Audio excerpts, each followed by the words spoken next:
let's look at Ethereum real quick. Ethereum, where I'm going to start off with is it's trying to have a reversal on the Ethereum versus Bitcoin chart. And I know this isn't Ethereum price action right now, but I feel that in order to appropriately um, do TA on Ethereum versus the dollar, you really need to watch this. When I zoom out, you'll see why. Watch. You'll see why I think this is where you should start on Ethereum TA.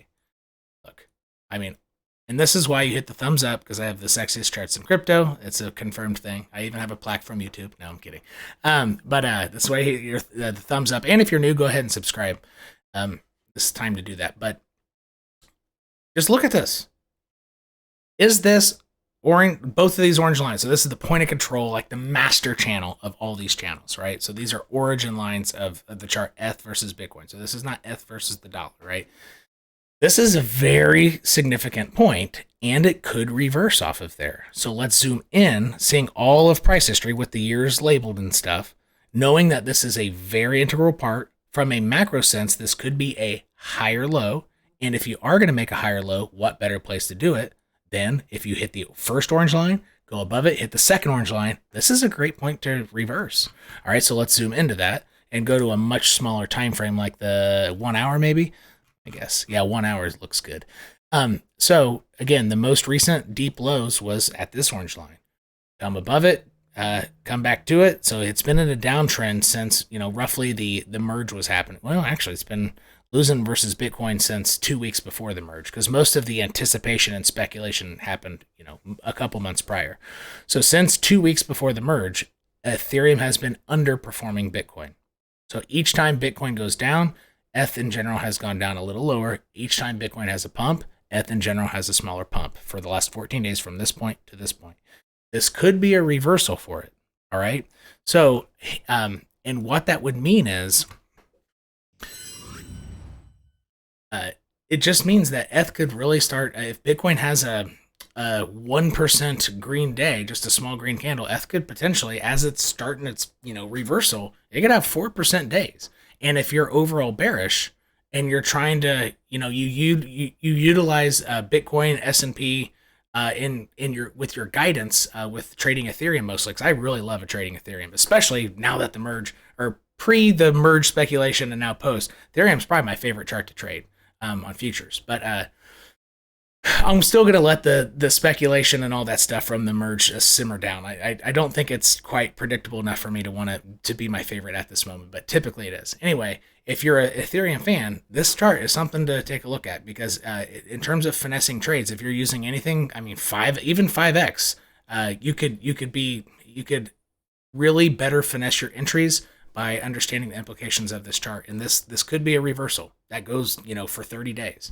It doesn't, and again, even if this goes up, that doesn't mean that Ethereum price goes up and you're bullish. Because if all of crypto is down, this chart can still inch up. That just means Ethereum goes down less. And every time that crypto has a correction to the upside, like a breather up, Ethereum's move up will be bigger than Bitcoin's, right? On the dead cat bounces. It's really important to look at this chart, because this could be a macro pivot, a pretty big pivot point that goes 60 days of influencing Ethereum price. All right, now per that, Ethereum's been pretty doggish recently, right? Well, I mean, you can see that. I mean, you can see that with this chart. All right, so let's go to Ethereum price and let me give you some key things to be staring at. So I'm going to start on the more macro sense. Again, these are. Let me get rid of. Okay, perfect. This is a macro sense. So this is all of Ethereum price right here. And I've highlighted the yellow because that is where price is now. Price is interacting with yellow. You see that? Okay. But in general terms, once you come from above, so if price is high and it goes down below origin lines, as opposed to coming from below, getting rejected and going lower, that's different. Getting rejected and going lower, you could still bust through with higher lows. But coming from above, going below origin lines, if you go below it once or twice and have used that as resistance, the rules are you have to hit the next one down. And I don't know if Ethereum has ever broken that rule. No, not even during Wyckoff. So Bitcoin only has broken that rule on the origin lines once, and that was right here, but Ethereum didn't. It did come down to hit that origin line right at the end of Wyckoff, right? Because it came from above and broke below this origin line, so it had to hit this one before it had permission to come back above. So actually, I don't know if it. Oh, here it did. Here it broke the rule. It did not hit this origin line right here, and it did go below and use it as resistance, and it wiggled its way out with a higher low. So yeah, there might have been once or twice where this. So Ethereum has broken at least once. I didn't see any other exceptions to the rule and all this. So even here, I mean, look, the first time it went below the same yellow line, it came down to hit here before it went above. That, I mean, look how precise this shit can be. I think that's actually to the dollar. One time I think I was doing a live stream and I said, I think that's to the dollar. And I think it was. I think it was within like 70 cents or something. So let's go to the small time frames and just look. Does it look like it has permission to get back above this yellow line? No, it doesn't, because it needs to do it here. So how low is this? Well, it's in the 1120s. And if crypto can hold on for a little bit longer, till next week or something, I got to go to a larger time frame. If crypto can hold on till, hey, let's say like 20 days or so, if you can hold on for 20 days, that's it doesn't increase it by much, right? So that's a $40 difference from like tanking now to doing it in 20 days. It's what I'm saying is Ethereum looks destined to hit 1100 something.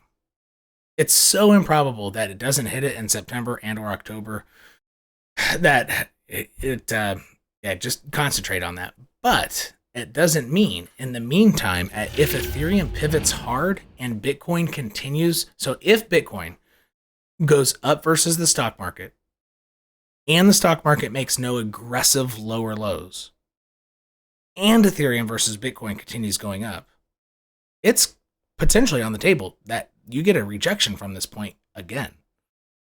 Because it hasn't had a sexy reject. It only had a rejection way back here, which might be enough. But, if the stock market kind of creeps down and Bitcoin keeps outperforming it and Ethereum keeps outperforming Bitcoin, I mean, it could come up to 15 before it hits that line. And if it did hit around the low 15s, I would still say it's destined to hit 1165. I would still think that. So it wouldn't change my mind if it broke, if it turned into a 1 hour or 4 hour uptrend. It would require a 4 hour uptrend. So if you could start using this as support, okay, well then, yeah, you might not hit this for a while. Then it might be this might be a second exception potentially, but even if it comes all the way up here, I would still say it's destined to hit this. Am I making sense here? So that's a midterm /macro sense. But in the short term sense, using the Ethereum versus Bitcoin chart and just knowing this is in play alongside 1120, you do have a lot of there's a lot of area here for trading, right? And so let's take a look at if it's in a channel. I don't think I've established any channels with this. Channel micro, no, it's out of that one. I don't have anything established for recent price action. But if I could do something real fast, it looks like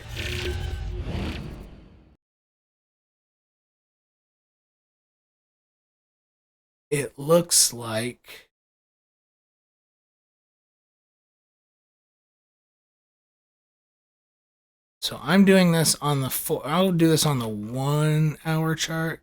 Yeah, here we go. All right, actually, you know what? I think I can give you something to guide you here. A better tool. Now that we got the midterm and the macro and the nuance of Ethereum versus Bitcoin, here is our specific color in the boxes tools that I'm getting ready to give you. I think Ethereum's in a descending micro channel in which it had a bull trap just like Bitcoin did. All right, that's why I had the top of the channel here. I think this was a bull trap. All right, now I'm going to draw my lines over this guy.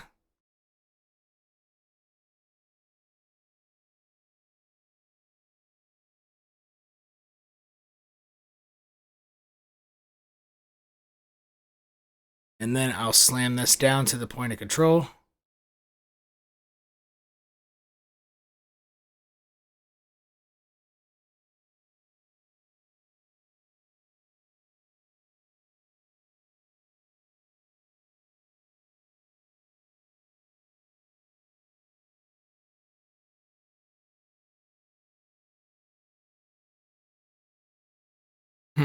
it's interacted kind of strangely with the point of control. What it did here was more normal. Usually you have, it just got rid of my, so when I scroll real hard on my mouse, it gets rid of that rotated rectangle, even if my chart is locked. It's so strange. So freaking weird why that happens.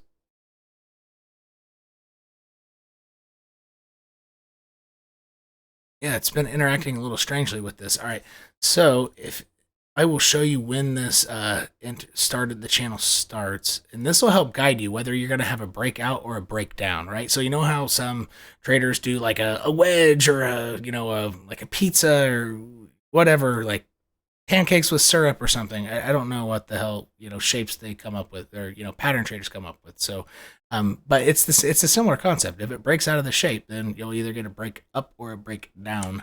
So this actually has 2 lines in between. Interesting. Huh, I wouldn't have. Usually micro channels don't have 2, but this one very clearly does. So this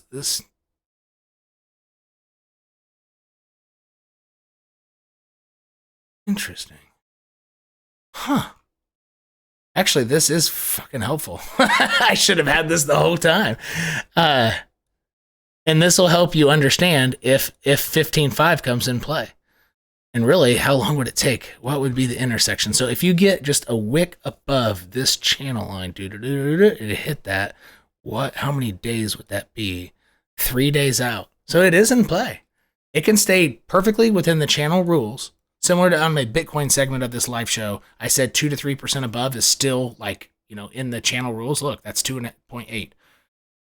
So honestly, Ethereum could. But now you can see a little bit more visually why I would still think, even if this yellow line is hit in the low 1500s, 1525 or whatever, 15.25 is hit, I would still think it's destined to hit this line, because I think it would just stay in the channel and then end up hitting this next origin line down. Seeing that? So if you want to draw, honestly, if you're an Ethereum fan, honestly, it looks like Ethereum is ready to trade for me again. This does, outside of this bull trap, the anticipation of the merge, this is looking it's looking volatile and relatively predictable. I really like this channel. So where this channel starts right here is about August 5th.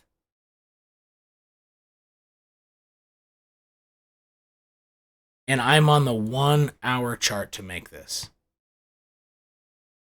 All right, so where do I think Ethereum, honestly, I don't know. So I don't want to make guesses on super short-term price action right now, because I don't know if the stock market's going to sell off tomorrow or not. On my video yesterday, I mentioned, tanking now. I define now as from Wednesday to Saturday, specifically. And in that, I said that if the stock market holds on Thursday, it could easily sell off Friday, but I don't know if it's going to happen. And even if it sells off just a little bit, it's not an aggressive one, crypto could still go up. Like the Bitcoin and crypto outperforming the stock market, it's going to require the stock market to have a strong sell-off for crypto not to do too badly.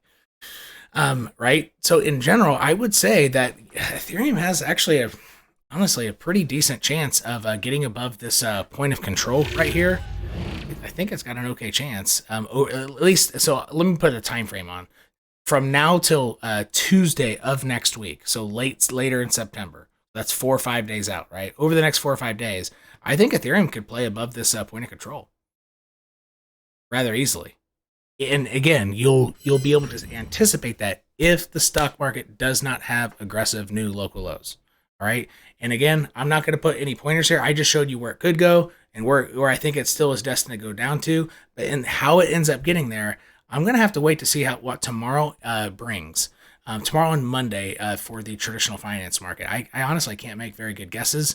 And again, during my Bitcoin portion, I was suggesting no trade is perhaps the best trade right now, / holding cash or holding stable is a position. And right now it might be among the best positions. It's in line with that. It's the markets are looking like a little wishy-washy to me, and I don't think it's a super compelling either way for the micro time frames. Midterm time frames, I think it's compelling it's going down.